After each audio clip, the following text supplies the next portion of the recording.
Hey guys, welcome back to MathsQ. Today I'm attempting the fifth question from the International Advanced Level Pure Mathematics P2 of the new spec 2018. So without further ado, let's get started.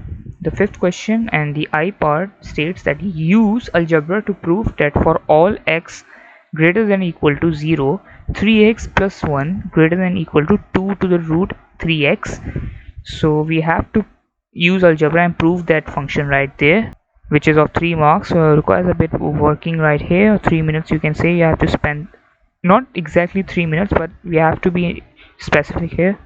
If you guys have studied the real numbers, or you can say if I look at this little function right here, x is greater than or equal to 0, this is a hint that will be used for the equation. Now if you where I was at the real numbers. So if you guys remember real numbers, or this function right here, which is the irrational function root of 3x, we know that this function is valid because everything greater than 0 can be counted into x, or that can be plugged, but everything which is negative or less than 0 cannot be executed, because this function will come as iota, which we will study further, or the imaginary numbers, you can say.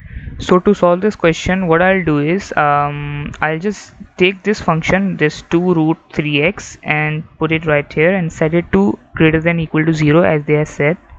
There you go. 3x minus 2 root 3x plus 1 is greater than or equal to 0.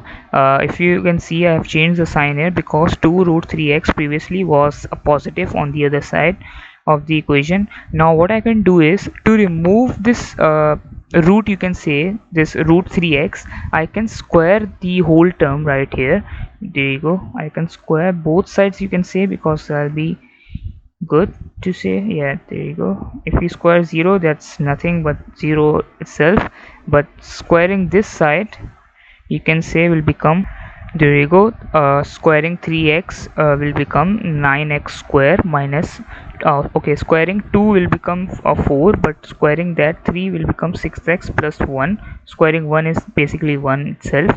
So if you can see, we have made a quadratic function right here, which is of second degree, and that's 9x square minus 6x plus 1. And to solve this question, what I'll do is I'll just bring my calculator up and go into the mode setting, press the fifth function right there and the third one from right there, because we'll be finding the quadratic one, and you can see the three values right here. So just plug in the values. That's 9, the a part, minus 6, remember the sign, and plus 1 right there.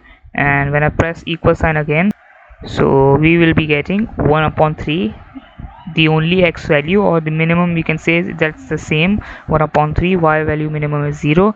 So we can write the answer like, there you go, or you can even write it 1 upon 3 as x value greater than 0. And we have proved that for all x value, our x value was 1 upon 3, that x is greater than or equal to 0, and if we plug it in, we'll get the same value right there. Moving on to the second part. The second question is, show that the following statement is not true. Okay, we have to show that it's not true, and it is the sum of 3 consecutive prime numbers is always a multiple of 5, and that's of 1 mark. So basically I have to prove again, right? So if we look at the question, they say the sum of, or you can say, if the sum is basically adding up the prime numbers, consecutive prime numbers. If you know prime numbers, and the definition for prime numbers is basically they cannot be divided by any divisor or any value other than 1 and itself. So what we can do is take basic numbers like 2, 3 is a prime number, it cannot be divided by 2 or any other number, and we can take 5, which is a prime number, and just add these together. 2 plus 3 is 5, 5 plus 5 is 10, and 10 is a multiple of 5, so these are not the values. So if we take 5 and 7, 7 is a prime number, and 11 right there, this will add up to 5 plus 7 is 12, and 12 plus 11 is 23, and we can clearly see that 23 is not a multiple of 5, and we have proved that the following statement. And yep, we have gained 1 mark from this side and 3 mark from this side. So 4 marks for the fifth question. Thanks for watching, guys. Stay tuned for more videos from this series.